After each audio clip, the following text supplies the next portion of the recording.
నిర్మల్ జిల్లా ముథోల్ తానూరు మండలాల్లో అకాల వర్షం కురిసింది. ఈదురుగాలులు వడగళ్ల వాన కారణంగా జొన్న పంట నేలరాలాయి. చేతికి వచ్చిన పంట నేలరాలడంతో రైతులు ఆందోళన చెందుతున్నారు. ఈ అకాల వర్షంతో నష్టపోయిన తమను ప్రభుత్వం ఆదుకోవాలని కోరుతున్నారు.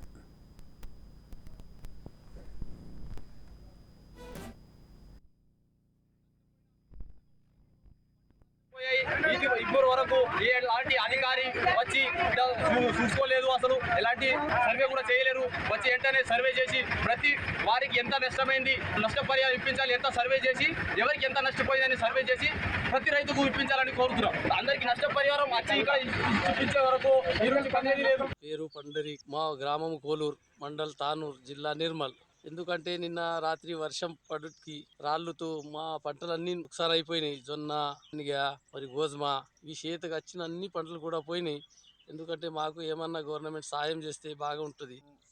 3 గంటల సమయంలో మరి మా తానూరు మండలంలో కోలూరు గ్రామంలో బాగా వర్షం పడి రాళ్ళాన పడి ఆ జొన్న పంట, మరి మొక్క పంట, శనగ పంట, ధాన్యం కూడా ప్రతి ఒక్క పంట నూటికి వచ్చింది. క్రాపు బాగా నష్టపరిహారం జరిగింది. మేము గవర్నమెంట్కి ఏమైనా సాయం చేస్తారా మరి అని చూడాలని